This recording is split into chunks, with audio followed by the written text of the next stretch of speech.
We're not just trying to find the people who are lost, but the lost voices, the lost stories, and the lost hope of their loved ones as well.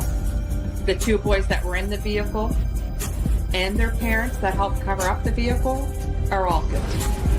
We want the families to know that people still give a damn. I saw my father put his hands around her neck, and then he carried her out of my sight. Our name is also our mission. We are locating the lost. I've accepted my brother's death. I can still talk to him. We just don't see him physically. And I know I'm a believer that I'm going to see him again one day. Follow us on Facebook, YouTube, Spotify, and most podcast platforms.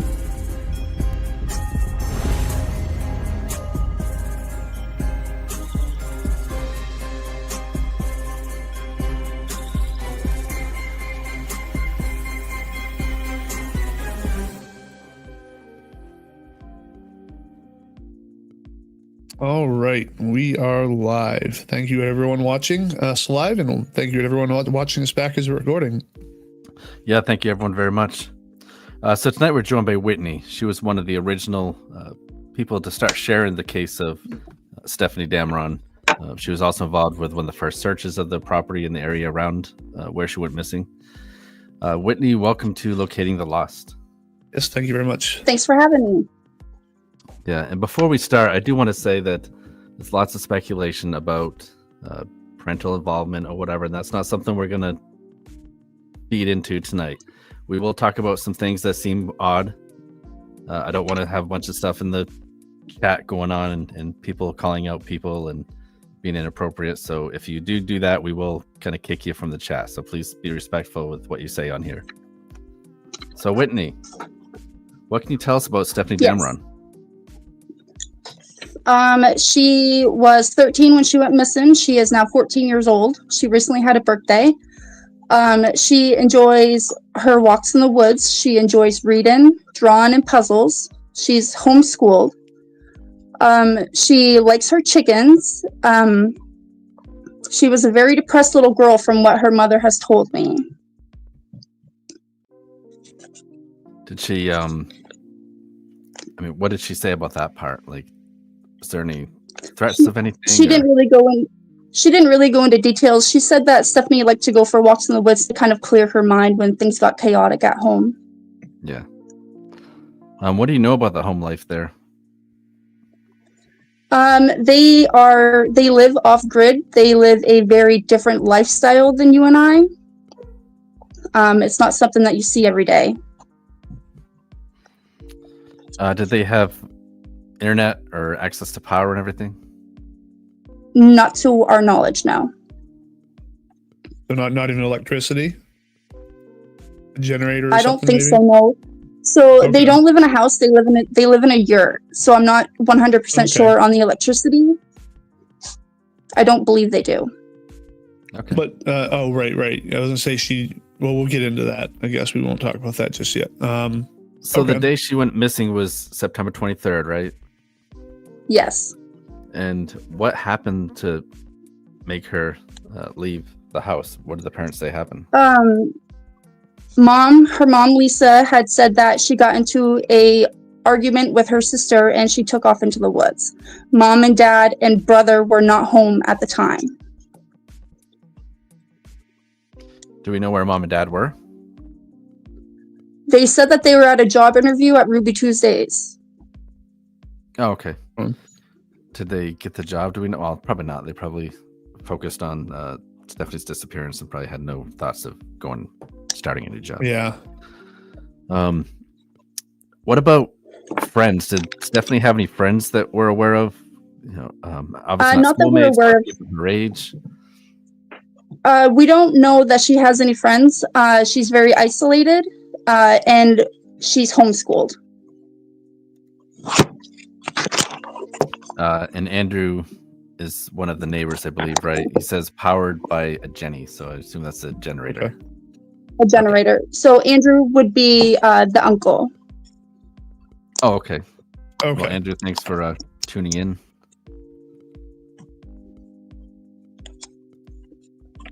Christy Renee said, I'd call it homesteading for sure. Yeah, I think that's actually what the term that the family had used, right? Yeah. It's sort of being self-reliant, being on your own. Yeah. So, I was going to ask also about what time of day did this happen that she had walked off into the woods? I believe it was in the afternoon. I'm not 100% sure on that.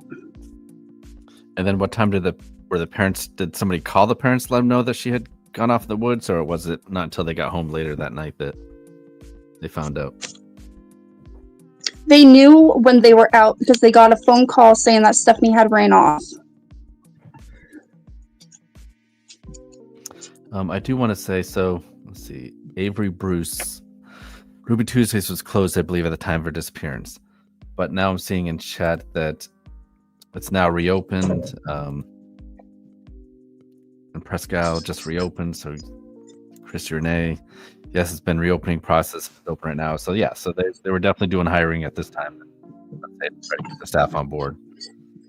So that would make sense that they're trying to interview for a job.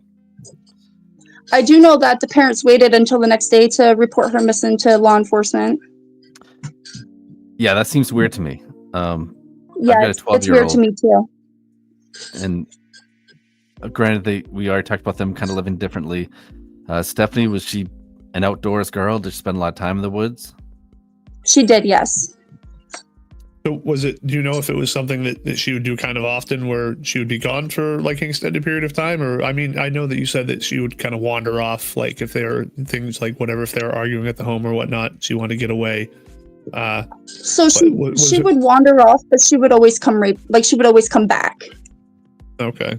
And Jerry said, I didn't know this is Whitney on here. Yeah, Jerry, Jerry is the great aunt of Stefanie. And we had asked the parents to come on and talk to us, but they have chosen not to again come on and talk to us. Andrew, the neighbor, I says, also message often. Oh, yeah, Andrew's saying they had a cell phone, and this is a common misconception that people do have as well. As Jerry's saying that they waited because they thought it was 24 hours to report a missing person, and unfortunately, that's something that was like passed around. I don't know where that like old wives' tale came from, but absolutely not. If your 12-year-old is missing or 13-year-old, whatever, if you have a kid that's missing, you can absolutely go report that like immediately, and just so everyone is aware. I think it's like lazy cops or something. They don't want to have to write a report just to find a kid an hour later that just, is late for curfew or whatever. But yeah, absolutely, Jeff, you're right. You don't have to wait 24 hours. Jerry said she'd always come back after a couple hours. So it sounds like this is something she's done in the past. Did Lisa, her mom, say that this is common for Stefanie? Yes. Do we know what kind of issues she was having in her life? You said she was depressed, but was there any family dynamics that caused her to be upset about anything, or was there? I'm not going to speak on that on here. Okay. And what about, did the parents get them involved with community things so they did have kids their age? Do you know anything about that? Not that I'm aware of, no. Because usually that's what I see with people that are homeschooling their kids. They still sign them up for like rec softball or soccer or something, just so their kids are intermingling with other children. So let's talk about that. So there's been a couple different stories, right? The initial story was that she got upset with her sister, walked off in the woods. And then the father, I believe, Chris Damron, he says something to the effect that she had walked down the driveway, right? Do we know what do they think happened? Do they think that she just went in the woods and got lost? Or do they think that someone came and picked her up? They don't really know. So supposedly the dogs lost her scent at the end of the driveway. But the family is saying that she ran off into the woods. Now, she did have access herself to a cell phone, correct? Yes. But it was just a flip phone? Correct. Yeah, actually, and Oh, go ahead. On this comment about the dad's interview, do you have that we can watch that, Jeff? Are you able to share that on your screen? Even if it's a small version. It's going to be really small. This is mostly going to be for audio purposes. Like, 1 second, guys. Sorry, I didn't have it up and ready. Sorry, I thought you had. No, I was trying to actually record the whole thing, but it. I'll go through the comments while you get that ready then. Do you know if she had any depressive behaviors other than walks? Is that pretty much how she solved things? Oh, here we go. So this was on Patrol Live. On Patrolman. So let's just listen to this real This quick. is where you can help, all right? Tonight, we need you to help us find a missing Maine teenager. On September 24th, 2024, Stefanie Damron, now 14, disappeared from a home in New Sweeten, Maine. She's not been seen or heard from since. We're now joined by her dad, Dale Damron. Dale, can you tell us what happened to your daughter? We really honestly don't know. We were at a job interview that day. We got a couple phone calls, couple messages, where we live at and the way we live. The first few hours, there was no reason to raise a red flag. So we got the phone calls that she took off the road, and we figured by the time we get home, she'd be back, and that would be the end of it. She'd be home. But a day later, we ended up calling the state police, and we still don't know what happened to her. We just want her home. Do you think this is a case where she could have met a stranger on her phone? I do. But the situation with the phone is it was not her phone. It was her grandfather's phone. We had bought an old simple phone. We didn't even know it could connect to the internet. We tried several times to connect to the internet. We could never do it. But come to find out, this cheap $20 flip phone was how she ended up connecting to the internet. And that's what it led to this, is she found a way to get on one of these dating websites or something like that we didn't know about, because we just assumed that phone wasn't capable of it, because our kids are raised, no social media. We live off grid. We keep to ourselves. We don't bother people. But we honestly do think that she did meet somebody online and probably pick her up at this point. If she's out there watching, what message do you have for Stefanie? Just come home. No judgment. Just come home. Now, let's take another good look at Stefanie Damron. She's 14 years old, 5 feet tall, 130 pounds, with green eyes and shoulder-length brown hair. She was last seen wearing a long-sleeve blue shirt with blue jeans and black Harley-Davidson hiking boots. If you've seen Stefanie or have any information about her disappearance, please call the National Center for Missing and Exploited Children at 1-800-THE-LOST. That's 1-800-843-5678. Investigators believe Stefanie is no longer in the area, and at this point can now be anywhere in the country. So please, OP Nation, if you know anything, you need to do, make that call. So OP Nation. All right. So that was her father there. They he's just saying that they don't believe that she's in the area.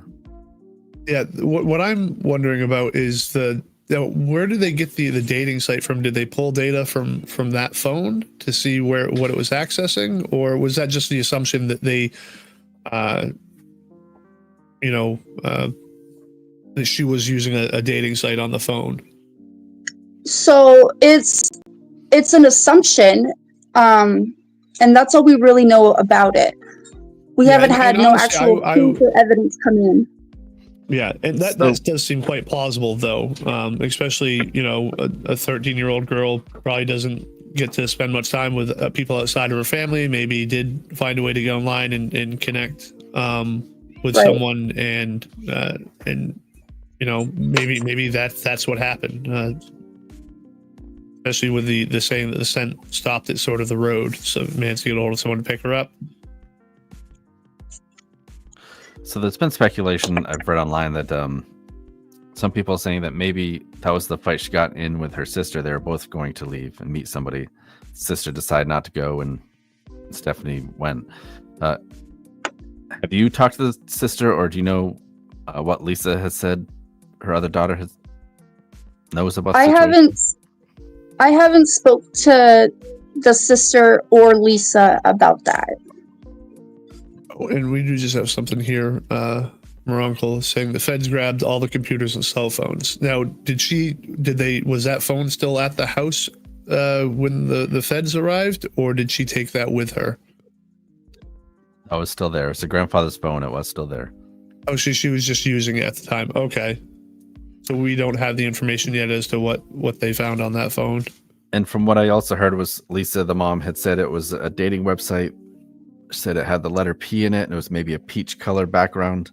But I know Kara sent a bunch of different pages to her to see if there's anything that looked familiar, and she couldn't see anything that looked familiar. And there's been people What from color our is it? group as well that have gone in to try to figure out the whole date and state thing. And even with multiple accounts made, we can't find anything on her. Well, it was probably, I'm looking up right now, there's a peach colored dating website called Plenty of Fish. Yeah, I think they showed her that one too. Yep. So Robin says, why call the police this time if Stephanie would go off for hours before? Well, they did wait overnight, which seems for me having a 12 or 13-year-old girl. Yeah, out in the I woods. understand, like, okay, we'll come home and maybe they'll be back. But yeah, it does. But then again, the whole, they thought they had to wait 24 hours, which there are people that fall into that trap of thinking that way. That's so crazy to me because Stephanie does not know the area. Are they new to the area? They supposedly moved here 4 years ago. Okay.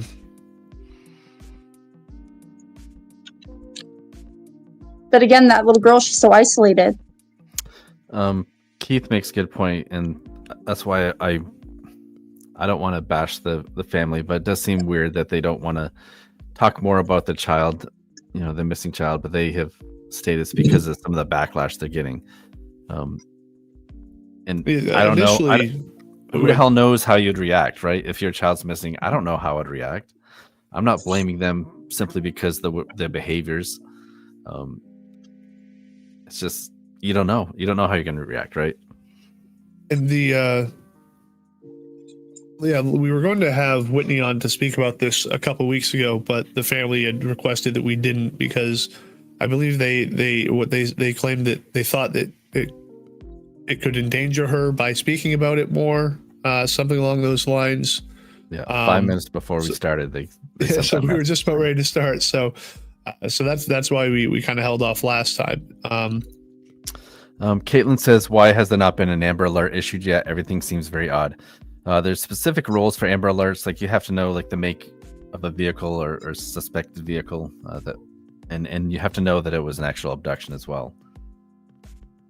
Yeah, and right now the feds are involved. So I don't remember what department of the feds it is. It has specifically to do with children. And I guess part of that is because they were up so far north that it could be an international situation because they're so close to Canada. Andrew, I'm sorry, we're kind of behind on the comments, and I'm not sure at what point you want to interject, but please post whatever you want to say in here. Yeah, we'll definitely make your comments a priority. Andrew, if you want to call in, actually, if you get that on there, back up. You can call 207-619-2661. Oh my god, I don't even have the voice thing set up right now. I'm sorry, guys. Oh jeez, I knew I was forgetting something. If anyone has tried to call, well, the only missed call I have on here is suspected spam, so I don't think we've missed any phone calls. Okay, good. Let me just make sure that everything is working properly. Okay, yeah, so if your comments are getting lost in there too, you could also send text messages. We do receive those as well, and like I said, I'd make those priority. So Tina's asking, why would she use her grandfather's phone? I know the family said that they are very limited, like they're not supposed to be on any social media, but I think some of the kids have Facebook profiles, right?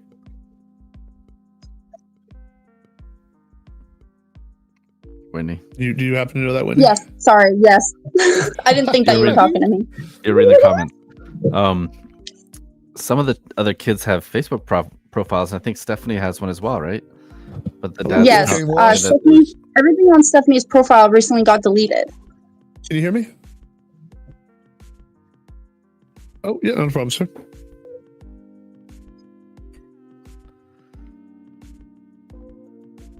Okay. Avery I'm Bruce good. How says are you, lack sir? of emotions, and I'm And guessing just give me 1 second. I'll get you based off connected from in right the now. It's just me and you that we can hear. So just give me 1 second, and I'll let them know that you're here. all right. All right. So Andrew? we do have Andrew on the phone. So I'm gonna pipe him in right now. All right. Can you hear us all, Andrew? All right. Yeah. Thanks for joining us, sir. We can't hear him. I can't hear him. Oh, 1 second. Why are things going wrong?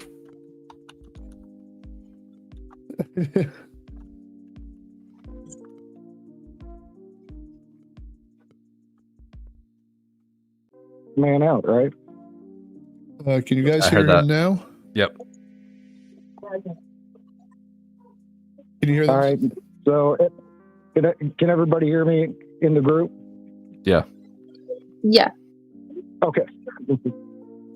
So, there has been so much conjecture and BS with Steph's case. I'm not going to go into a whole background story here, but when to hit on something you said earlier about when she left, and I think you hit on something very well, which I've been pushing very heavily with not only the FBI and state police, and to be upfront and honest with you, I'm working hand in hand with them on this. When it comes to her leaving that late morning, you had said something about the fight that she had with Star. And I think you're probably hitting closer to the truth than what you know about maybe both of them having planned to leave.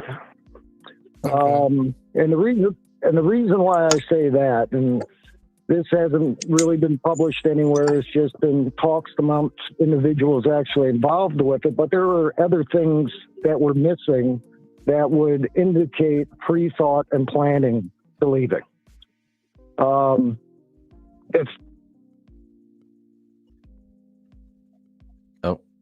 We lose him. She left, and where she left, there's a path next to a animal pen that I had built for them that parallels the driveway that comes in. Well, apparently a vehicle was heard either on the driveway or at the head of the driveway when she left. Unfortunately, it took 3 or 4 days for any dog teams to come up, and of course we had rain prior to that, but they had lost the scent out at the road, which would be all indications that she left on her own accord, got into a vehicle. Now, this dating site that people are talking about, that's coming from memory from Richard. Now, I never even thought about a flip phone having apps. Maybe it's something new, but I know back in the day, 20 years ago, when I had a flip phone, only thing you could use that damn thing was for calling. And if you wanted to even text, trying to hit that damn button 3 times to get one letter, man, you got to be good. But if that's the only thing you have to use, that's what you use. Now, when it comes, somebody had said something in the comments about computers and blah, blah, blah. Well, when the feds had come, they had removed computers, all cell phones, all electronic devices, tablets, and everything else to scrub them. They actually returned them all. So if they returned them, I seriously doubt they found anything incriminating on them.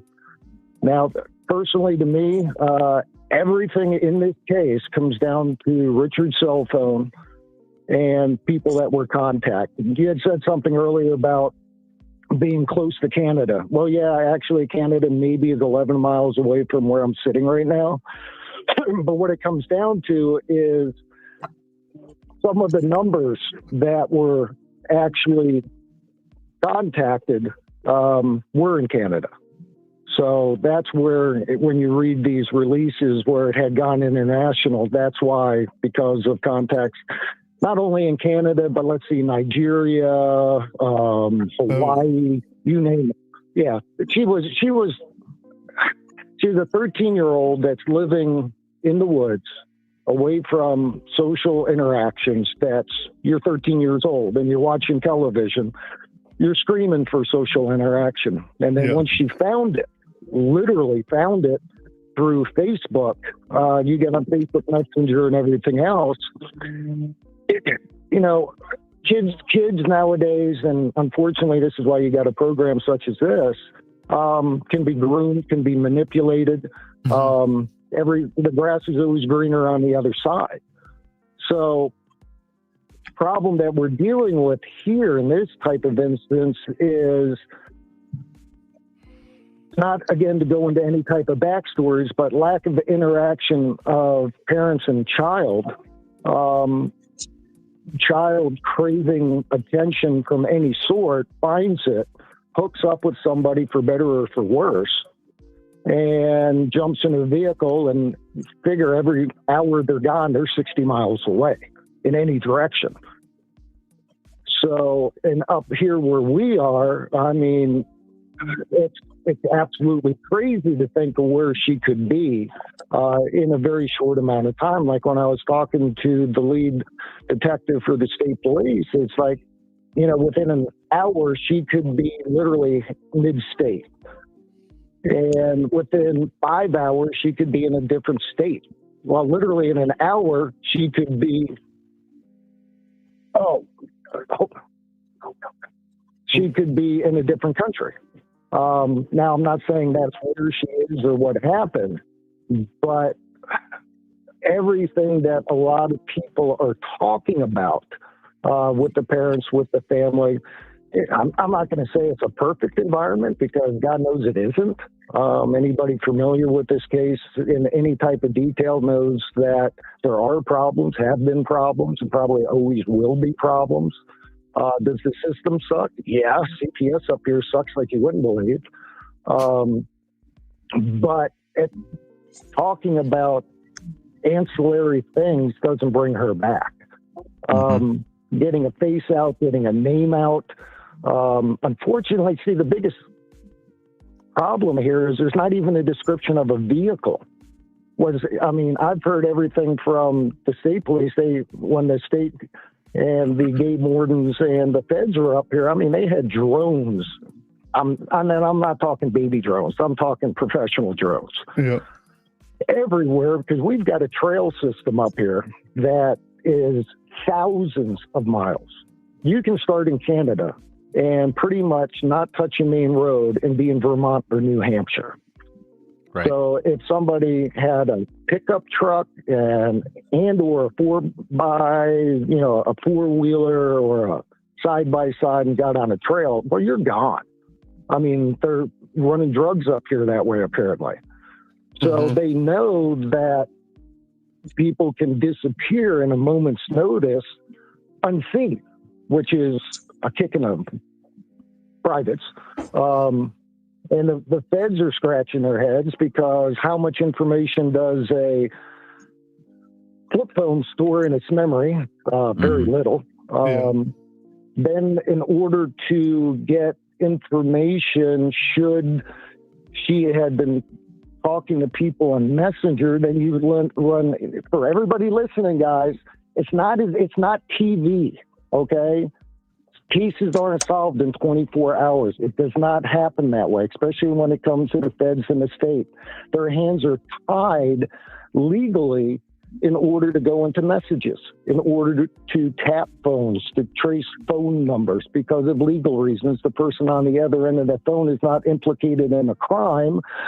So it's dicey about what they can and can't do. I'm sure you two are aware of that, but most people sitting watching television think that happens every day. It doesn't. In order to get a search warrant, in order to get a wiretap, there are so many hoops they have to jump through, it's not even funny. When it comes to the messaging, you would think it would be real easy also. Oh, well, she was messaging people on Facebook. Well, cool. Okay, you got screen names. Only problem is most people aren't aware is if somebody's using a VoIP or if somebody's using a third-party server, there's no way to trace the IP address. The VPNs, they can make it really difficult to track down where they are. But they should at least be able to get a username. Like if they could check the messages and see, right, if it's like, hey, I'm going to pick you up, obviously, then like they should be able to try to hopefully pull something. But yeah, I see what you're saying. One of the biggest problems I know personally that the feds ran into was the last few phone calls that were placed on that phone. We're talking within very close proximity to the day that she left, or disconnected. Yeah. Now, were they burner phones? Possible. Was it, somebody using somebody else's phone that they just pitched? Possibility. Was it a nefarious act? Possibility. Was it her contacting somebody to get her out of what she perceived obviously as a bad situation and maybe get to an NGO or somebody that she doesn't have to have them report that she's there? That's even worse. Not saying that it's worse in the fact that she isn't safe, but you would never know unless then at a certain point in time she wants to contact somebody. And for anybody that doesn't know what an NGO is, it's a non-governmental organization. So if somebody she was talking to online messenger, Facebook, dating app, who knows what, said, hey, I can help you and we can do this, and they put her in contact with somebody, it's one of those cases where until somebody comes out and says something, then you're never going to know. Right. And to keep searching the area over and over, that's good to a point. But to be honest with you, personally, no, obviously you guys have been in this type of situation, maybe not firsthand, but you guys have dealt with this type of situation before. 52 days later, they're looking for somebody in an area. Yeah. Mm-hmm. And I think that's what has got the parents kind of jilted, maybe would be a word to use, because when the cops are telling them we're bringing out cadaver dogs,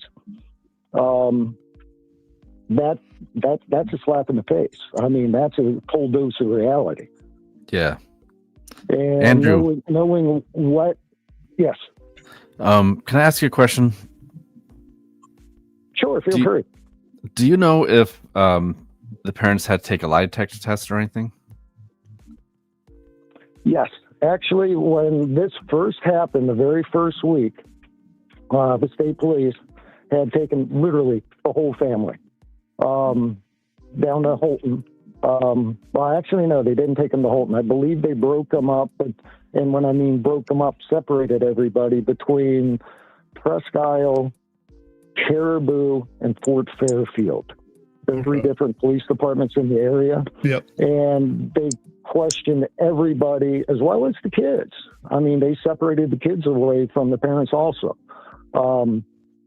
And I know polygraph tests, I don't know if you can actually give a polygraph test to a kid, but I know all the kids were questioned. Yeah.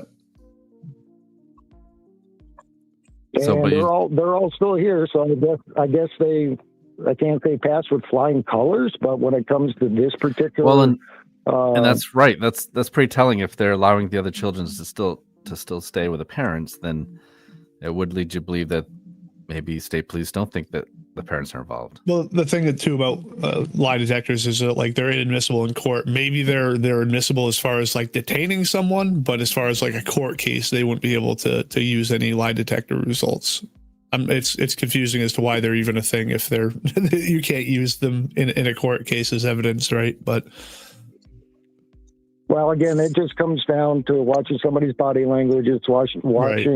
The reaction to questions. I mean, it's more sociology than it is anything else. And also the questions asked are recorded so that 3 weeks later, when you ask the same question again and the answer is different, there's many reasons behind the way that questions are posed and how they're asked. Yeah. Well, we appreciate you watching, Andrew, and I should say that you're not a blood relative, right? You're a neighbor that the kids kind of call uncle, right? Actually, I'm somebody that lives 1.2 miles away from them, literally. Yeah. And heard that there was a family up here literally living in a tent during the winter. And it's like, hey, something wrong here. And so I figured I would help them out best I can, and found out that they have a group of kids. At the time it was anywhere from about 5 to 12, 13. I think Star, being the oldest now, when they first moved up, she was probably 13, 14 years old.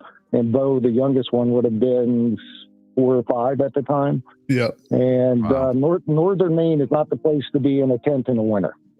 No, I yeah. can't even Yeah, imagine. it's one thing if you're set up well, right? If you got, like, I know they're in a yurt, but you have to make sure your stuff is built properly and very well insulated.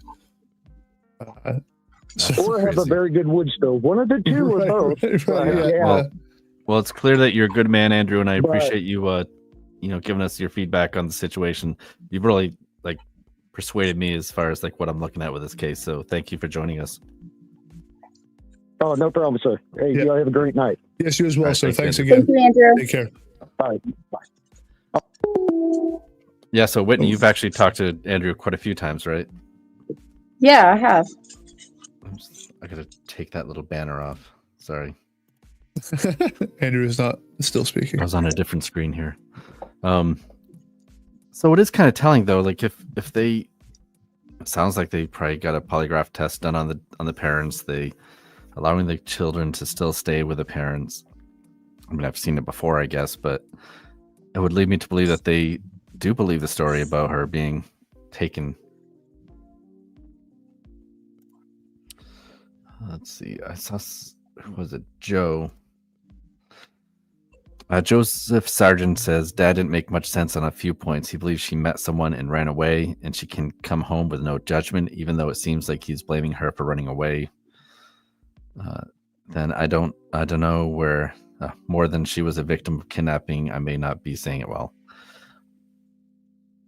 Yeah, I don't know.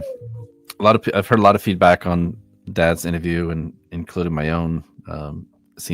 Yeah, it seems like he's definitely convinced that there was the dating app, and again, we don't know everything that was pulled, all the information that was pulled, and we probably won't for a very long time. And he hope could that be at some point we do get an answer. I see people saying lack of emotions or whatever, but he may believe that she's with a 16, 17-year-old boy that isn't going to harm her, that she's truly just run off to be with somebody else. And well, that's the thing too, right? Is even what he was saying is, she's young and maybe just wants some attention, and maybe it wasn't a kidnapping, and maybe she has just gone off and she's still not okay for a child her age. No, it's still not okay, obviously. But maybe she is healthy, unharmed. Maybe she is content where she is, and she doesn't want to come back. Maybe she's not comfortable in the situation. And again, that's not the knock on the family's lifestyle, but maybe it's she's not comfortable with it. Kelsey's asking, why are there so many different stories? Whitney, I thought in the beginning they said they heard a motorcycle or something, and then I was thinking, well, maybe it's an ATV and all those trails that Andrew was just talking about. But then he's just said they heard a vehicle. So I was under the impression that it was a dirt bike. Yeah, I mean, that's the thing. It's so many different. Yep. Jerry was on here. I'm not sure where she went. Someone just asked if she's still on here.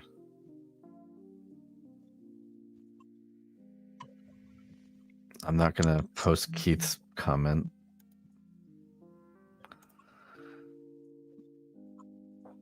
Running to the proper. Yeah, the reason you couldn't hear him at first is all of my stuff got really messed up recently, apparently. So I've heard this rumor around too. I'm not sure how true that is, but she says, I watched another YouTube video. I've been covering this, and she tried to steal a neighbor's vehicle not long ago. They brought her back to the parents to deal with it. Whitney, is that something you can comment on? Or Yeah, so we spoke to the man that owns the vehicle. We strongly believe that she was not trying in any way to take his vehicle. And And yeah, we don't believe that he's a suspect in this. And the FBI has also spoke to this man. He's an older guy, right? I think 80 years old or something. Yeah, he's 70s or 80s. quite old.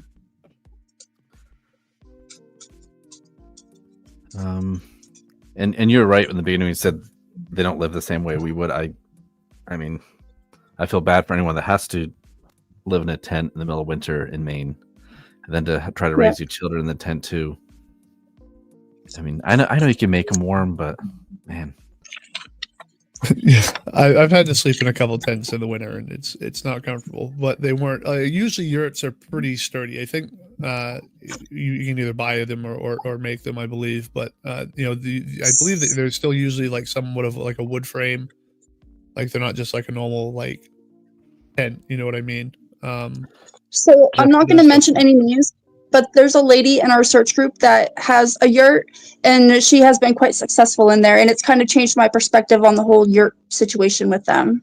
Oh yeah. They're not just something like chintzy. Like they can be very sturdy and very well constructed. Like, usually they have a wood stove or something in there. Yeah, but heating is an absolute necessity, and it can still get very, very cold in a place like that. Jeff, do you still have the maps? Yeah. Chris Renee says, can we look at the maps and discuss how fire searchers? Oh, I don't have the maps. I have the Google Earth. Yeah, I can do the location of.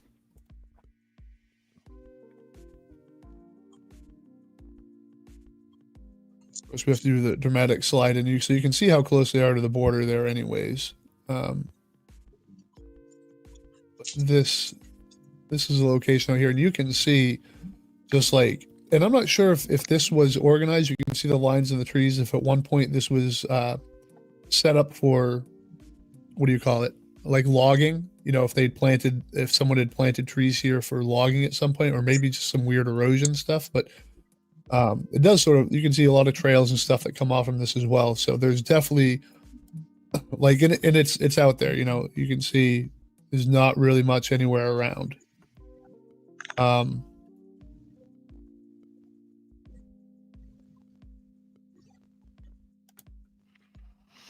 While you're grabbing that, Robin says it's unfortunate, but no one to blame her for wanting something more as a developing teenager. Yeah, No, I mean, think about and hopefully that's what it is. Hopefully it is. I mean, yeah, we don't know what situation she's in right now. Hopefully it's not harmful to her wherever she is. Like, it's obviously not good, but. And Jeff and I were talking about this earlier, but it was kind of weird that they brought the FBI in so quick, I thought.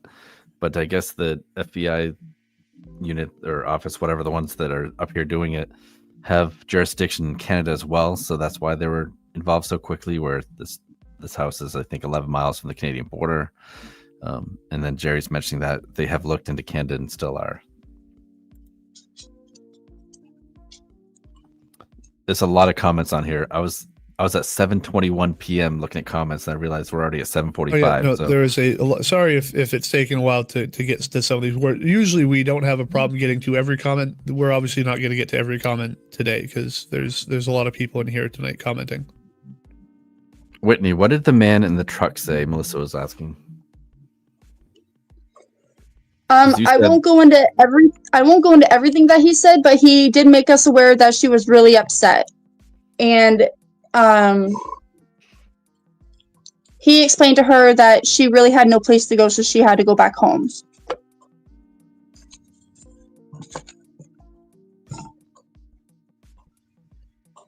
Oh, and someone is just saying that the pin location is not the location of the home. I'm sorry if we got that wrong. There's a huge lag. I just got that text message from my wife, so I don't know if it's because of all the comments here or what.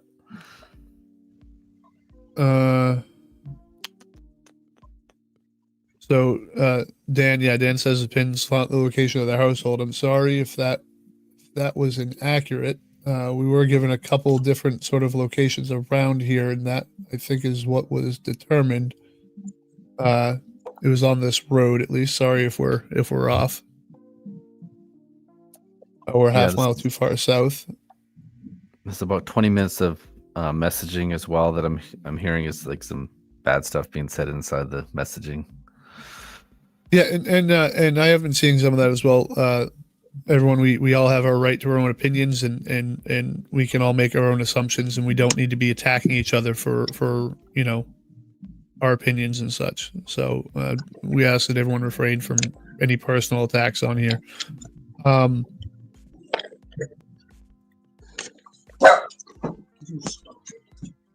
So I'm not sure.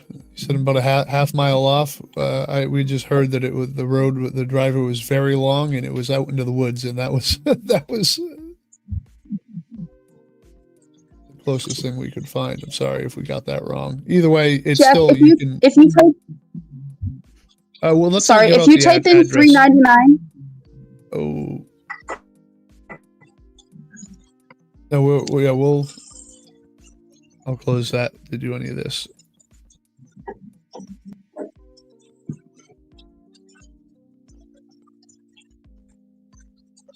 Yeah, Jerry, if you want to give us a call, you're more than welcome.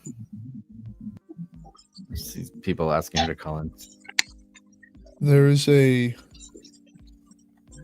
I'm not seeing anything too horrible in the chat, but so I missed it. This is what I'm getting at that address. I don't see anything off into the woods, and let's see how long ago this was 2024. Yeah, this was taken.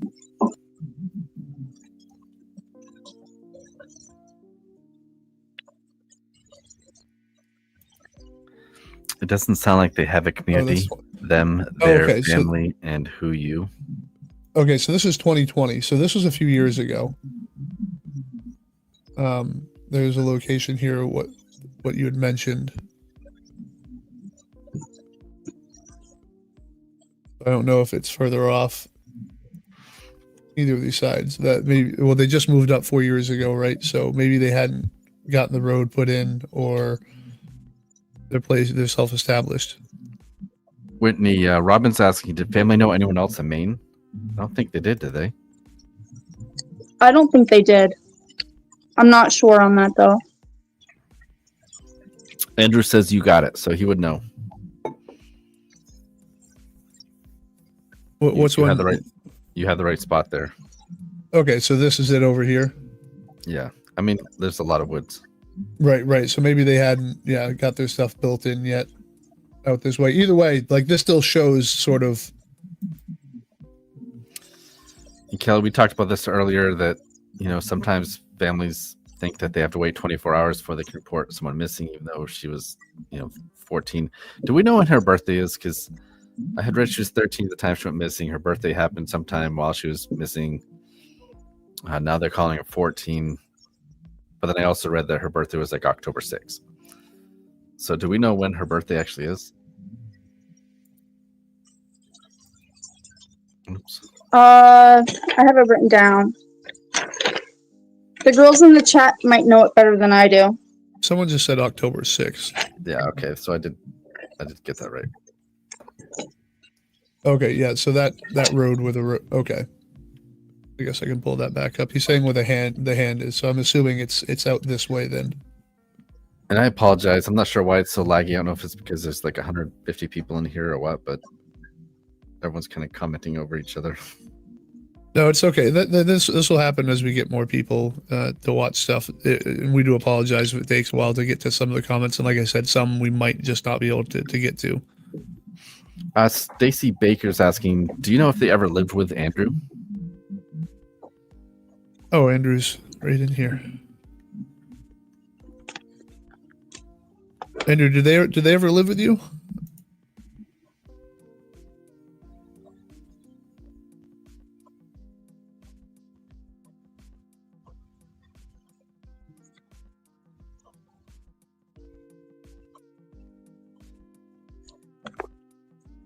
Yeah, so I mean, it just sucks that, like, again, hopefully there's more information that someone has. Hopefully they get something off from that phone, but it's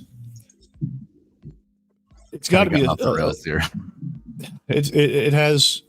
I can only imagine how much of a struggle it must be having to deal with with all of this? Again, They were we're living not, with Andrew too, by the way. Okay. Oh yeah, he says right there. They lived for a while on the farm in a fifth wheel. Okay. in a fifth wheel camper. Gotcha. Was that the whole family that lived there?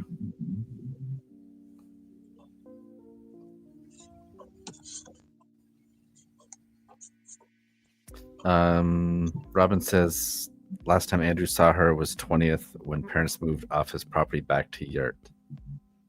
So that would have been 3 days before she went missing. Does anyone know what this comment's about? Why was there a paternity test done?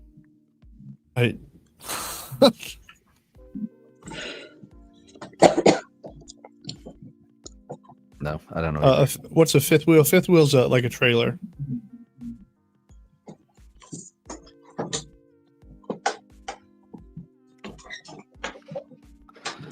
Andrew said the oldest child was Star. What about Austin? I know that they have 2 older children that didn't live with them, right? I think one is like 27 and the other's 23 or something. Is that right, Whitney? Yeah. I don't know their age, but I know that they do have 2 others that don't live with them.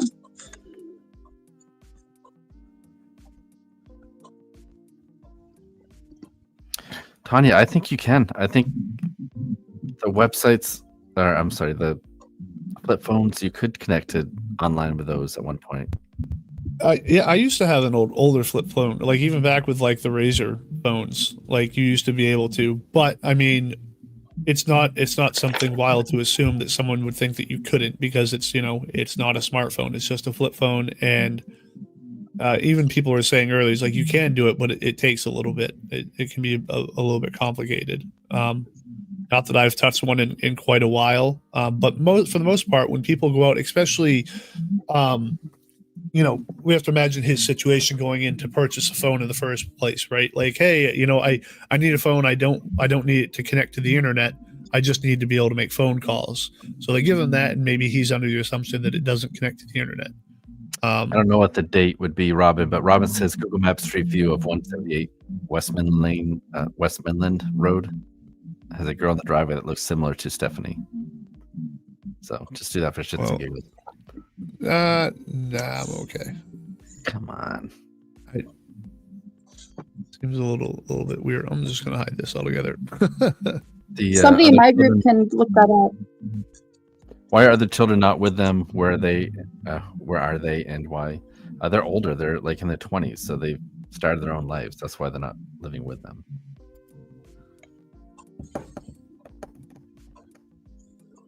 Yeah, Jerry says one older daughter still lives in Texas.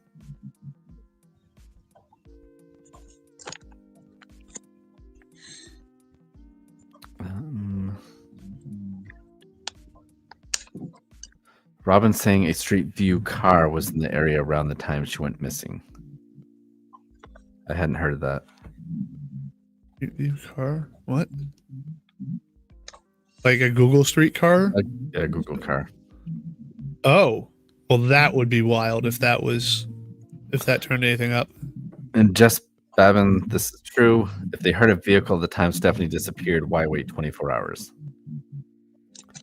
Yeah. Well, that's probably not. It's one of those things. It's a hindsight, right? Like, oh, there's a car, and she went for a walk. Like, there's cars. It's a road, right? Cars drive by, unless there's a car on their road, right? But if they're that far in, I don't know. Wow, it's hard to keep up with these comments.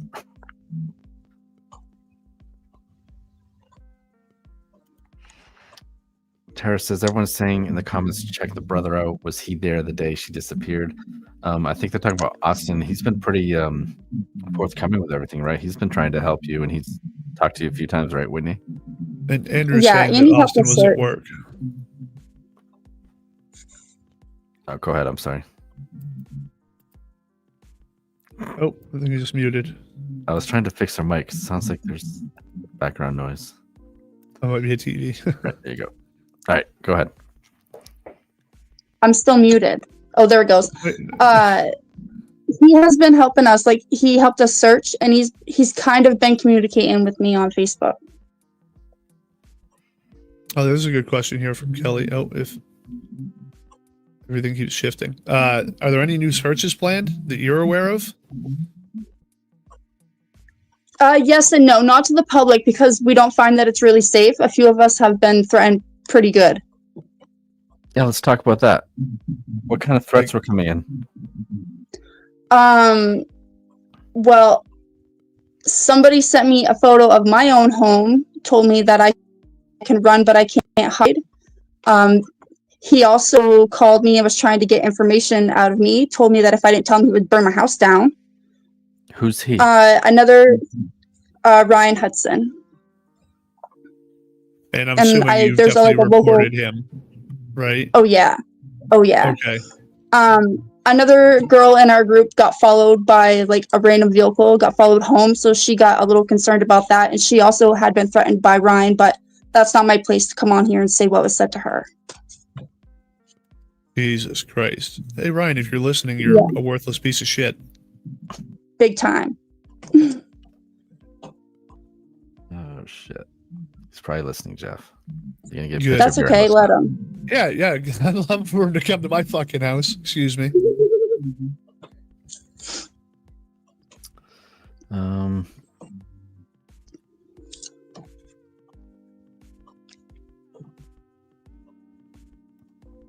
Oh, they said Melissa's saying detectives were informed about the Google car being in the area around the time she went missing. So that would be crazy, wouldn't it?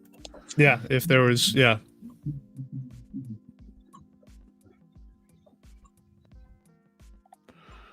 Wow, lots of comments.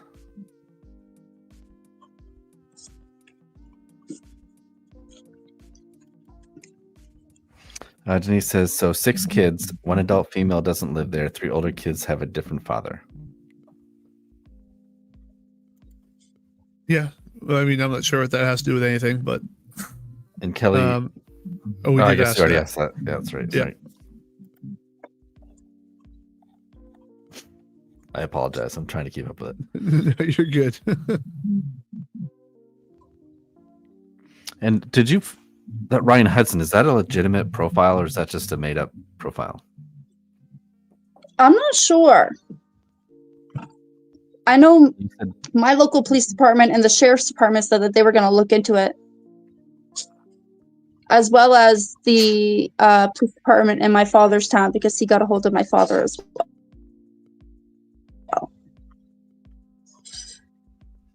I don't know. That seems weird. Why would Ryan Hudson care? Yeah. He wants our information. He wants our spreadsheet of our search is what it amounts to. What the fuck?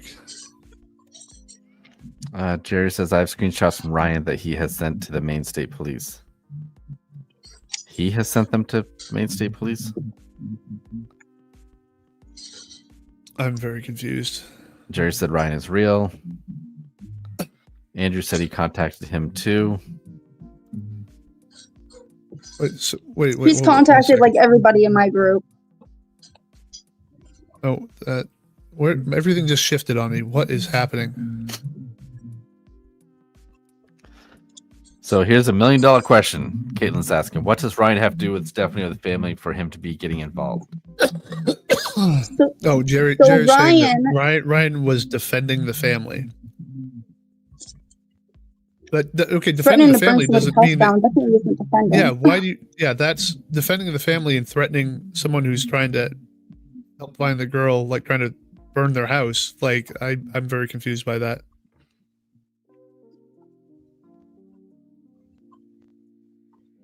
And okay, so Jerry, you're saying that Whitney has told so many lies. Is she lying, or has she been giving her opinion on what she thinks is happening? Because there's a big difference between lying and then giving your opinion on something.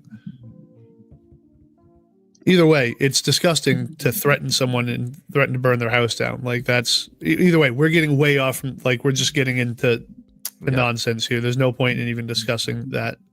Be good people. How about that? Thank you. So yeah, I mean we're at about our mark here, anyways. Stacy had invited Jerry to call us.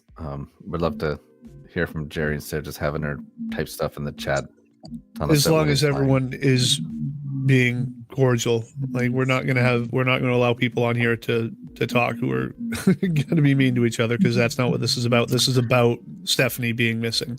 So anyone can call in if they have some insight, like Andrew did. And again, Andrew, thank you for calling in.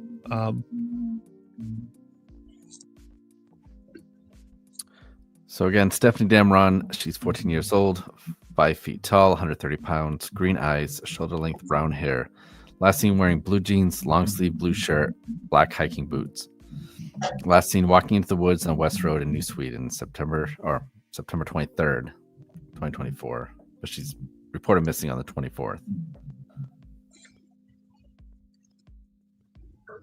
And how recent of a photo is this of her? Do we know? According to Andrew, that's the most recent photo there is of Stefanie. Okay. And how long ago was it? She looks like she's about 13, 14 there anyway, so it must be fairly recent. Don't quote me, but I think he said 2 years or right around 2 years That's old. what I heard. I had heard. Oh, too. really? 2022 is the year this picture was taken, from what I had read. Which is weird. I mean, I don't know. I take a lot of pictures, so maybe. Jerry's saying that that's from July. Or is it the one on the left that you're talking about was 2022, maybe?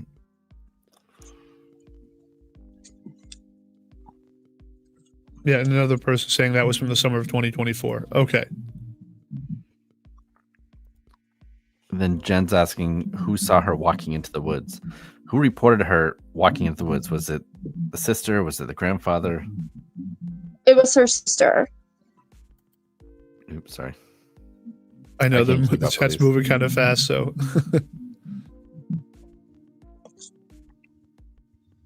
Oh. Okay, so these pictures are from 2022. So, okay, yeah, we did just get a comment on here, and we're going to be very brief about this. There were CPS was involved in the family at one point a few years ago, but again, that doesn't mean we have any reason to believe that there's something more nefarious happening. Oh, we did just get someone to join. Was this your friend, Whitney? Yeah, it's Kimberly. Now it's Oh, me. Kimberly. Yeah. She's in my group. Okay. Sorry if we're blocking your view there. Can you hear me? Yes, Yep. we can. Can you hear us, Yep. Kimberly? Yes, I can. Okay.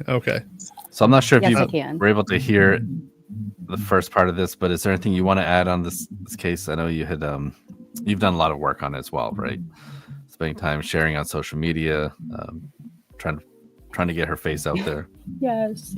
I think that's the biggest thing. That's what I said that I would bring to this tonight, is just making sure that we're sharing. We're trying to use 2 specific hashtags right now. That is how whatever you're doing on the internet to make sure that things are seen, it's through social media cues like hashtags. The same picture, we've released a new flyer. We never try to represent an investigation or to pretend like we're the ones who are in charge. We try to share the same Maine State Police FBI flyer that has been out since September 26th.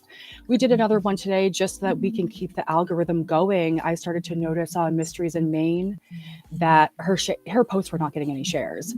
I could post up a random person that is missing for one day and it will just fly by and get a lot of shares, a lot of interactions, a lot of follow-up, a lot of people asking.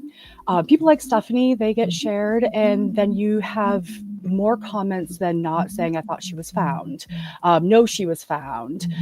And people immediately squashing the urgency that we're trying to do. So in the past 24 hours, I just want to say thank you to everybody who has been sharing her flyer, who is using the hashtag searching for Stefanie and Stefanie Damron. It has, I can't even keep up. I haven't been able to look at my phone today because I was working, but I can't keep up with the amount of people who are now interacting with this case. Oh, so good. that's what's important. That's Kimberly, awesome. real quick. So it's hashtag searching for Stefanie, right? And then what was the other one? It's searching for Stefanie, and it's Stefanie. I think it's important just to keep drilling that, just because it's unique and it's unique to her, and then Stefanie, her name and last name Damron. Okay. Here, I'll just put that in the chat. Thank you. This is how we are. I did it wrong. Some of these conversations. So these conversations that we're having, I know there was some energy recently about a private chat that was happening between Whitney, Jess, myself, and a number of other people who have put our faces out here to say, hey, we want to do something. Who wants to join us? We had this chat going, and these are the things that we're talking about. These are the things we're talking about in that chat, Whitney. We're talking about resources. We're talking about hashtags. We're talking about how we can get, I can't remember her name. I'm so sorry. Grace, I think, flyers, because she doesn't have access to Grace Wilson. Yeah, so we have people, we need to remember this is New Sweden, Maine. This is a very small place. They don't have a Staples. I talk a million miles a minute, and I'm going to throw out all of these options that Grace can't access, that the Damrons can't access. That's what we're trying to bring to this investigation. Resources, the energy that Maine State Police, they're amazing. They are amazing. They don't have time to print flyers. They don't have time to distribute flyers. And a lot of the reason is they're managing mental health cases. They're managing things in their communities that are just more in the now than now. So people like us can come together and do some of these things, spread it on social media, continuing to say her name. It does come with a different side, which I'm sure some of that was covered in the beginning part of this. But my presence here today is say, please continue to share her flyer.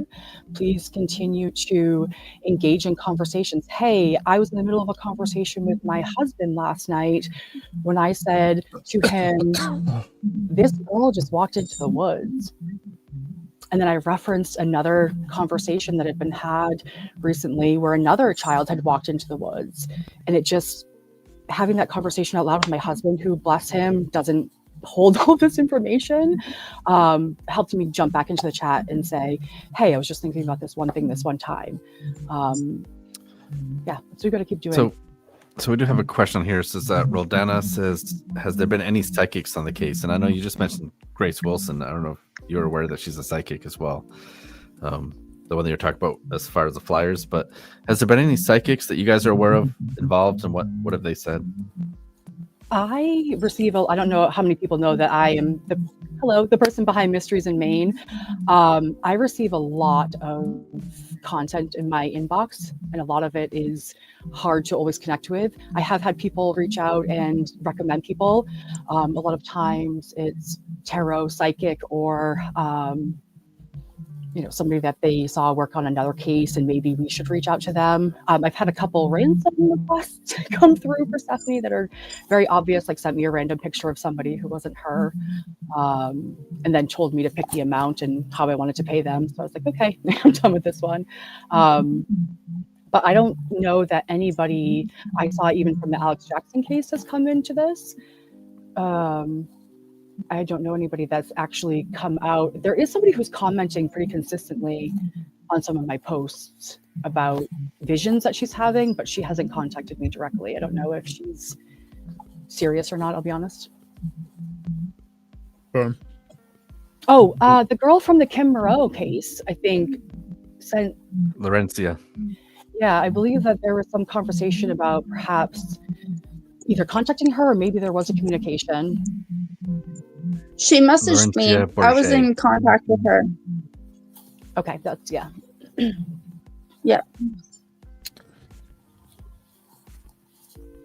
Yeah, other than that, a lot of the work that Whitney and, because she's present, there's so many names that are behind what's happening right now that, the people who are joining in the conversation, the group chats, who are joining in and making subgroups to focus on certain things. There are so many people right now. What we're trying to do is refocus. What are we doing? What are we asking for from people when we get on these groups, when we get on these pages, we get on these podcasts, Travis? What are we doing? What are we asking for? And so right now, this week, we're trying to figure that out together. We invite people to give their input. We want people to feel safe reaching out to us, offering to search places. I know that I don't know anything about Northern Maine, I'll be honest, but I know that from trying to understand that culture over the last almost 60 days, there are a lot of people who are ready to help. There are a lot of people who are cautious and they want to have their land respected, their lives respected. But there are some people who live out there that don't even know that Stefanie's missing. So trying to get them to have an awareness. I mean, I've spoken to people in this area. They have no idea that she's missing. I've spoken to local law enforcement who have no idea that she's missing, and not for anything other than it's not making its way down here. Yeah. What area are you in? I'm in Southern Maine, just outside Portland, which I know there's been some hubbub about whether she, I'm not an expert. I don't think that she's that far out of where she is. I think that's one of the things we're trying to focus on this week is how do we ask the people who are actually leading this investigation, whether that's the family and their part or the Maine State Police and FBI, where we should be looking? Is it a waste of time for me to deliver missing persons flyers to local law enforcement lobbies? I mean, they don't know she's missing. So, or do we focus more in that area? Do we focus more on helping, if they really just need that help of distributing flyers? And I said this in the Alex Jackson case, this idea of us coming together for prayers and flyers. And that's sort of what we're just going to do in the group. We're going to pray and we're going to share emojis and offer to, post a flyer and then what? I will say it's tough to try to keep up with, our page. We have a lot of comments just like missing, is it Mysteries in Maine? Mm-hmm. Yeah. Yes. I was going to say Missing in Maine. I'm sorry. Mysteries in Maine. So you get a lot of comments on yours and it's hard to keep up with it. Like I have a full-time job. Jeff has a full-time job. We can't always catch those. We're going to have to hire someone to handle our the stuff. People that will like start calling out a bunch of bullshit on the page. Like I don't want to, think that the parents had anything to do with this. Like we've always been a place where families could come to try to help share the stories of the missing people or missing. But it's also supposed to be an honest place where people can ask honest questions. Right. Right. And again, like we never try to directly attack someone unless it's one of those situations where, someone is in our opinion, very obviously to blame. Like then, right. Yeah, we're going to hammer down on that. But at the same time, people are allowed to ask questions and speculate and have opinions about stuff, but there's no reason to personally attack another individual. And I will say, because of Jerry, their opinions. I'm going to just probably boot Jerry off here. I'm just sick of all of her comments too, bashing everyone else. So, well, I'm getting ready to pop out of here anyways. I do have something I have to attend to. We're trying to be civil here. We're trying to not throw everyone on the bus that we could. And she's still running her mouth. So, yeah, that's unfortunate. And that's, I think, a lot of the, I'm not perfect. I think anybody who is sort of either piecing together or has come to understand my role in different groups and stuff will know that, I go and I live my life when I need to. I come back. I just literally walked in the door from work and my husband has this all set up for me. And I'm like, okay, I'm ready to go. I can't, that is what I'm trying to say to the families and anybody who reaches out to us, Travis, what you're doing, what Whitney is doing.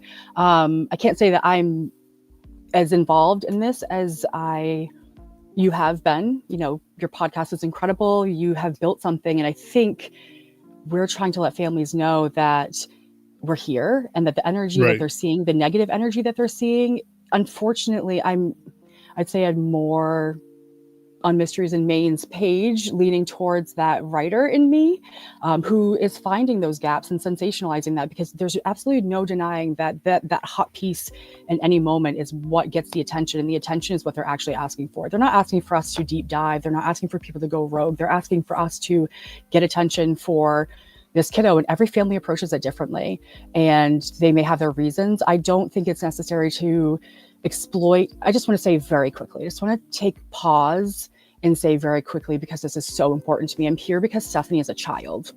I mean, I have a full body reaction to that right now. My child is sleeping right there. My child knows that she's missing. My child knows that this girl is missing. So that's super important to me, because I need everybody to hear that there are still children that are in this. Stefanie is still here, her siblings are still here. And so as we're approaching this, the sensationalism, I'm here for it. As we're approaching the reality of some of the things the Damrons have been through, just please remember that there are still children involved in this, because it's... Well, and that's the only thing that's important right now, is that people need to be focusing on the fact that Stefanie is missing, and like, just put aside anything else, whatever you guys may have going on. And that's the thing that's kind of upsetting is normally our chat is full of support and kindness. And it is kind of upsetting to see that people are getting in here and like trying to attack each other. And we don't condone that, guys. Like, we're not that sort of page. We're not that channel group, whatever. Like, we're here for the sake of the victims. Yeah. So we also and finding want answers and sharing the story. Limits. You have to have limits. There's we've said in our group, and I will stand by that, we're not a family support group. That doesn't mean we're not going to support the family. It just means that we've heard over the past 2 years, the response to everything that we do is to think about the family. And we're not there for the family. We're there for the person who's missing. And that can get weird, and we're finessing that, and we're learning and we're growing, but we're really there for Stefanie, and we're learning how to communicate some of the things that we're finding, but they're valid. Some of the things that are coming up are valid, and we need to learn how to communicate and use those as a resource instead of a weapon. There's a lot of weaponizing that's happening in the chat rooms. All over the place. And doxing, I mean, that's the other thing. We do not condone in any way, shape, or form calling people's jobs, going after people's families, posting people's pictures from their page. I have my face on my page. I'm authentic. I'm real. Respect people's privacy and their space and their life. And I know the Damrons are listening right now, and they're like, what is this lady saying? It's so hard to explain, and I would never put my face out here if I wasn't willing to risk anybody bringing up anything from me. But also, if my child was missing, I wouldn't necessarily come out with everything, but you have to be able to have you have to be able to say, hey, listen, our family's had some stuff going on. These are reasons why we think she's missing, and we never got any of that. And it's hard for us to feel like we have to force that out of families to get to the point. It's something you saw in the Ayla Reynolds case, right? One parent was in the news all over the place screaming for help and wanting to find a child. The other one didn't speak to anyone.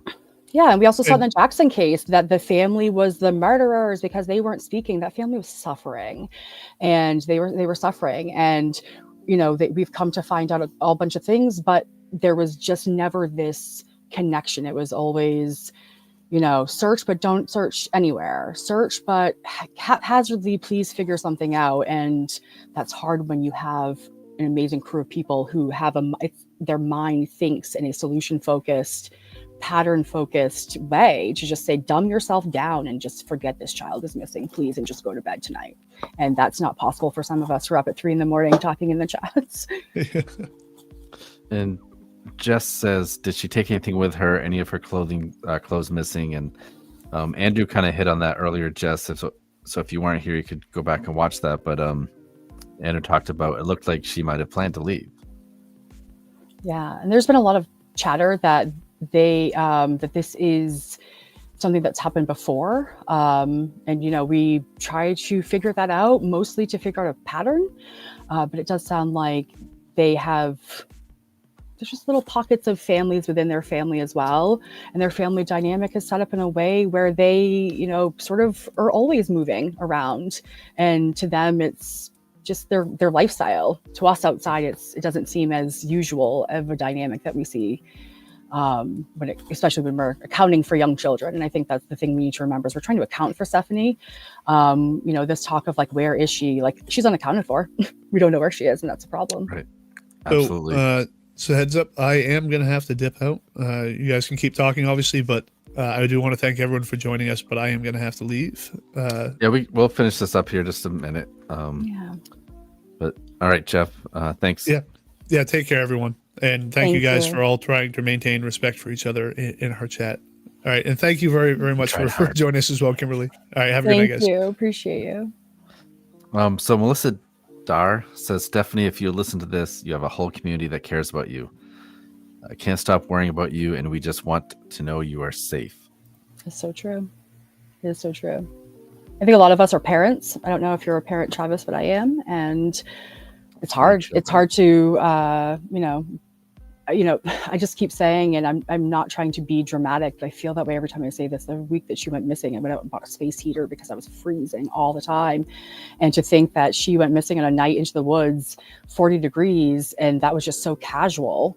I'm trying to remove some of that sensationalism from how I feel about what happened, but I say in the group a lot, I say on my page a lot, we are here following what the Maine State Police have said to us. We are here following what the families have said.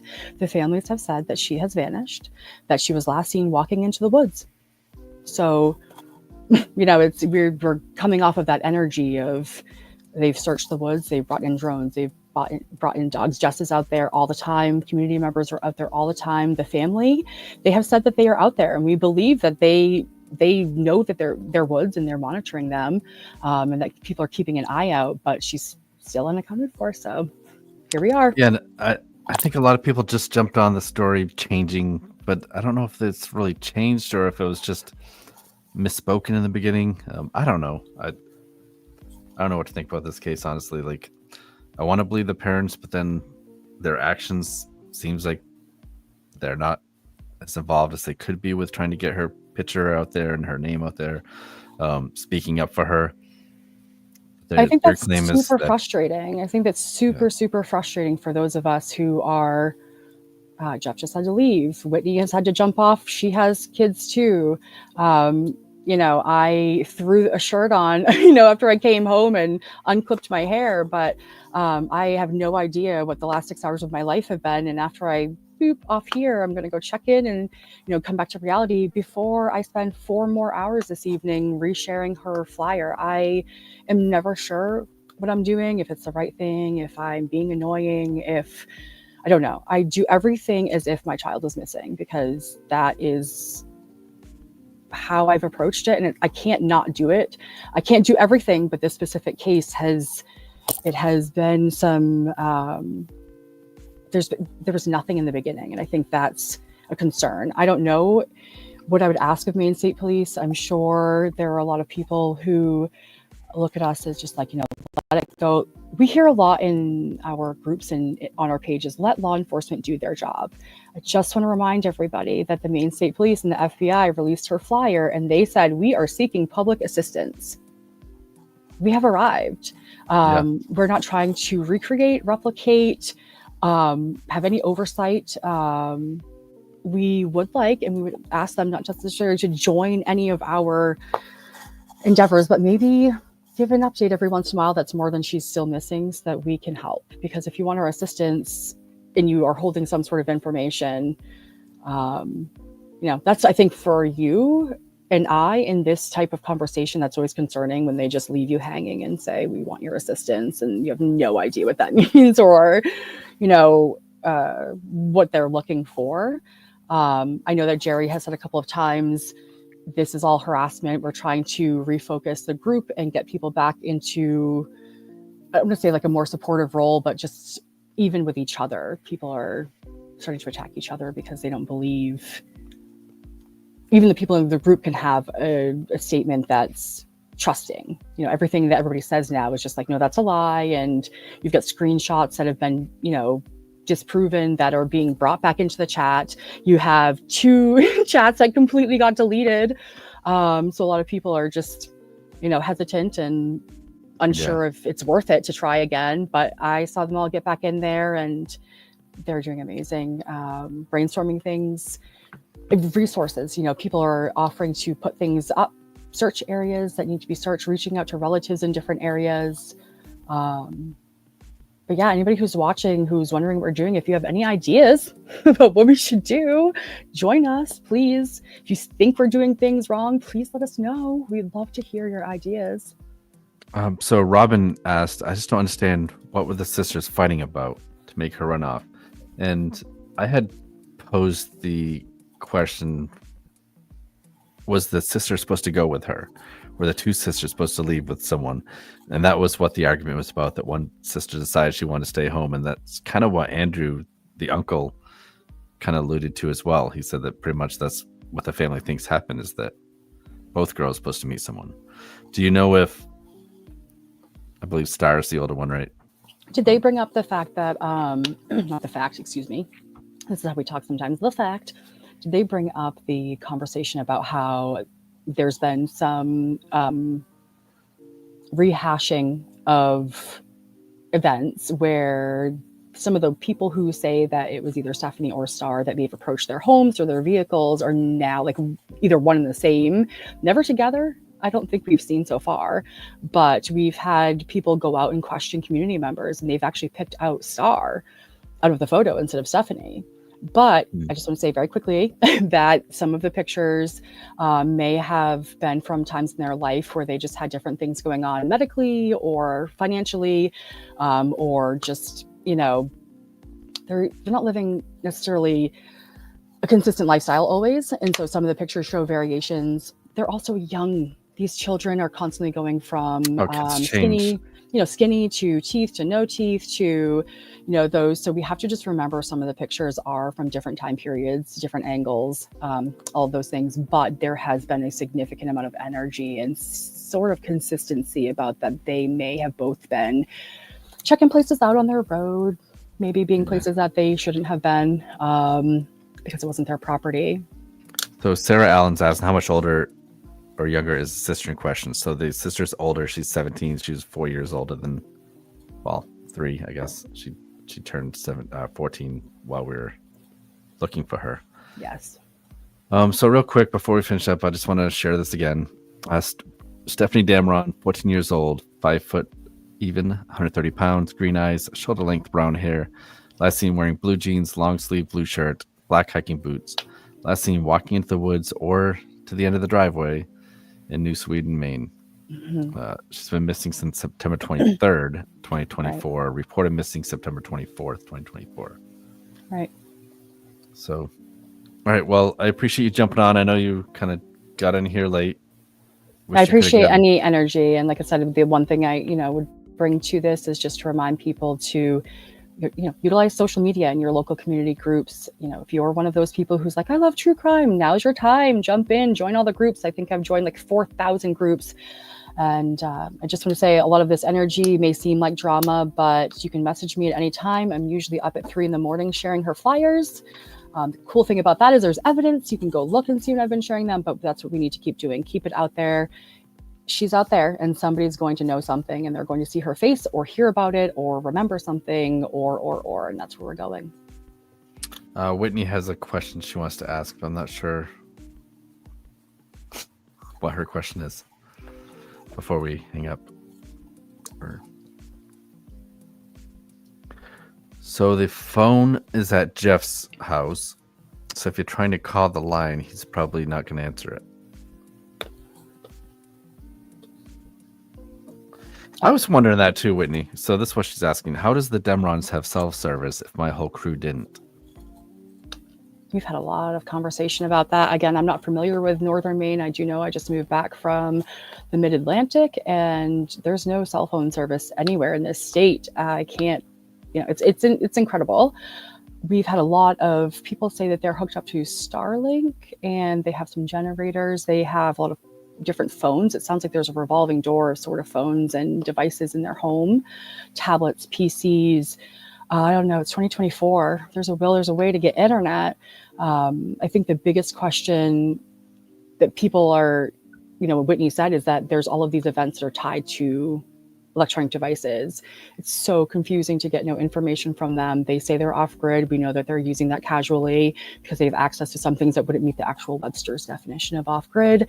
It sounds like we've heard pretty credible, and I'm not sure if this was brought up, we've heard pretty credible, multiple sources have stated that the Damrons did not consistently stay at the address in which Stephanie disappeared from. I do question sometimes if they would have really known that she had disappeared had there not been contact with people outside of their driveway area, and if there weren't all of those calls and text messages. They say that themselves. There were calls and text messages that afternoon, and I'd like to hear a little more about those. I hyper-fixated on that in the Alex Jackson case. There's going to be a timeline in there somewhere. And when were those calls? Andrew had mentioned that too, that there was like 2 or 3 phone calls like the day before or maybe the day that she went missing. Yeah. That's that when state police tried to call him back and there was nothing there. It was just a dead line. Yeah. It's So very he was wondering if interesting. it was a burner phone or something that someone was calling from. So the dad said, I believe, and again, a lot of this I'm trying to piece together and keep on the fly all the time with new information coming in. I believe he said on the video interview that he did that they received calls and text messages that afternoon. And in fact, they received some, and then a period of time had passed and they received more. That piqued my interest because they also state, and this is a contradiction, that it was usual for her to do this. No big deal. Oh, I mean, I'm the oldest of 4. I fought with my siblings all the time. It was usual for them to fight or communicate in a way that led to somebody taking space, right? And so this was usual for her. It was so, I just want to say very clearly, it was so usual for her that they did not contact police until the next day, that nothing happened that night of urgency. However, if you listen to the interview, he says that there were a lot of communications when she walked out, and I'm curious about that. Higgins Melody says, I have a question. So what's your question? It's hard to keep up with these the chat. We are slowly losing people, though. We're at like 150 earlier. We're at 100 now.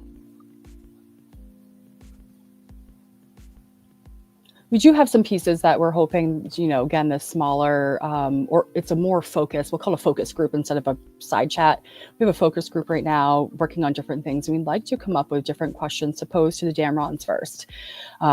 We are going to continue to reach out to the community to get questions answered. And some of those questions are things like to the Maine State Police. We'd like to send one uniform question sheet. And they start with things like, remember those calls on September 23rd? Were they calls? Were they texts?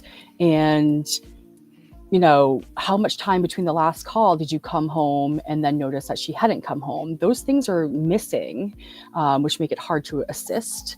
And then also, there is another question that's being asked a lot, and I think it's about who was home when it was originally reported. And we appreciate that people are brief. I am not a brief person. So they originally had said that she was at home with her sister, and it made it seem like her and her sister were at home alone being sisters and fighting. We come to find out after, though, that there were 2 adult males that were at the home with her grandfather and her brother, who was an adult. And so that sort of, leads to more questions just about accountability. We're here to find a child who's unaccounted for, and there's a lot of questions about accountability for where she was, and we still are unclear about when the last time she was seen by a person not in the family.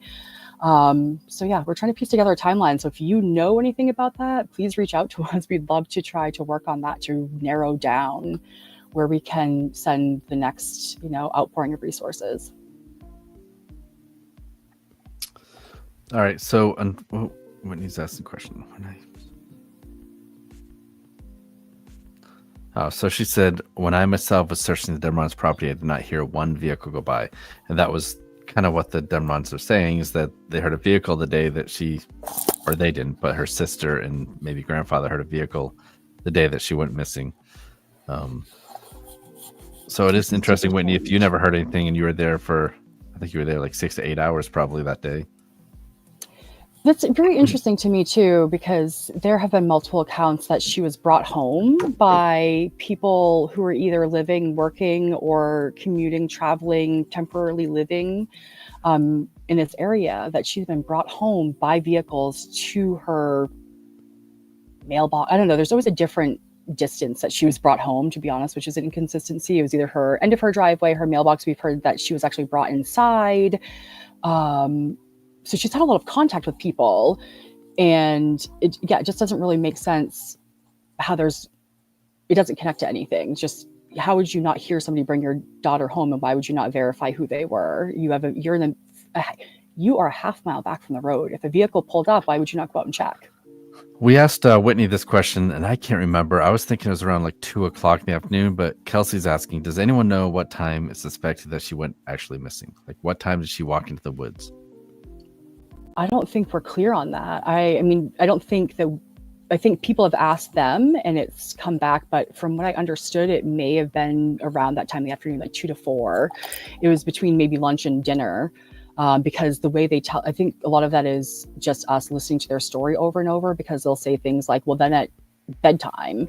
So it's like, okay, well, you were home before bedtime. So, and you said several hours passed. since you had gotten home, but then you also received several calls and texts. So like, how much time is in a day where you've come home, she's not home, it doesn't make sense.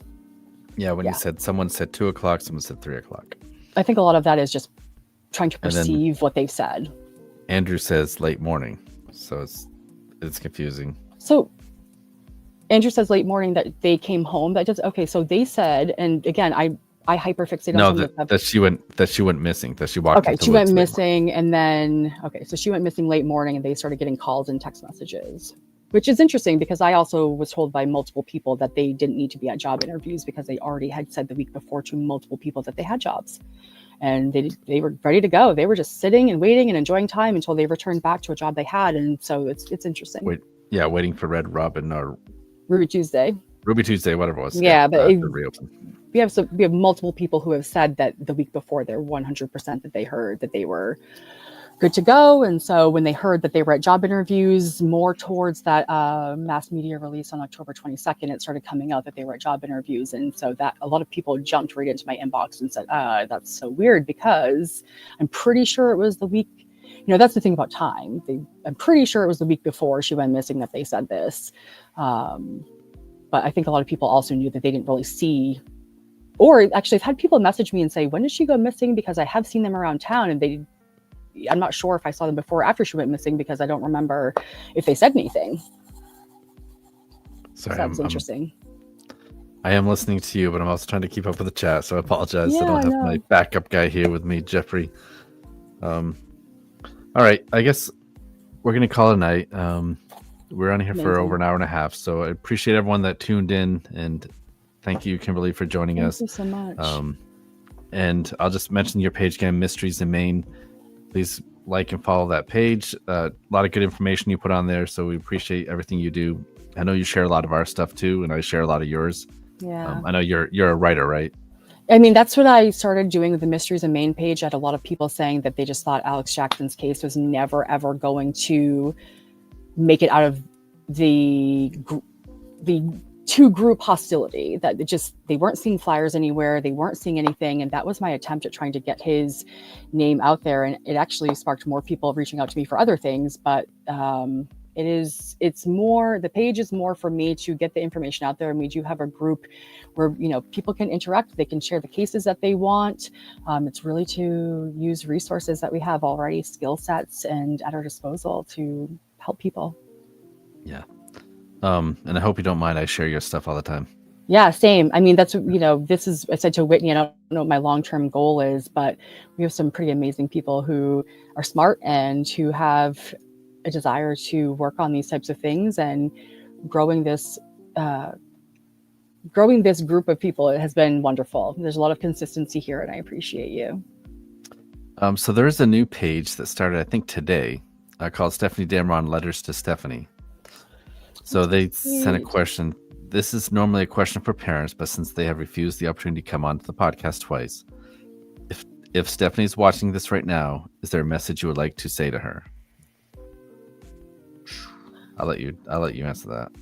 Oh, I mean, I go to my page. I've already written. I mean, there comes at 45 days into a case, I usually end up writing letters straight to them. Or if you're out there, please call me, text me. It's hard. I was a 14-year-old girl. I ran away a lot. I always wanted to go somewhere cooler. I was impulsive. I was a don of AOL Instant Messenger. I was a 16-year-old female in California. And so were most of us for several years. So I get it. Stefanie. I get the need. I've heard a lot about your story. I heard a lot about your childhood. We need you to reach out to us so that we know you're safe. That's all there is to say. There's nothing more to say than we just need to know where Stefanie is. We need to know where you are. I think beyond that, though, we would like to see this all the way through. I think we've all kind of become attached to Stefanie, and we want to know you. We want to know more about you. We don't know anything about you. And I think that's the thing at the end of the day I'm most sad about, is we just don't know anything about you, Stefanie. And you're a person, and we see your face every day. So yeah, I'll share that one more time before we end. Stefanie Damron, missing from New Sweden, Maine, 14 years old, 5 foot tall, 130 pounds, green eyes, shoulder length brown hair, Last seen wearing blue jeans, long sleeve blue shirt, and a black hiking boots. Yeah. So if you have any information, please contact the Maine State Police at 1-800-924-2261 or 207-532-5400. So Yes. all right, Kimberly, thank you so much for joining us. Thank you, Travis. Thank you for All right. everything you do. We appreciate everybody. Yeah, you too. Have a good night. You too. Thank you. Thank you, everyone. Bye.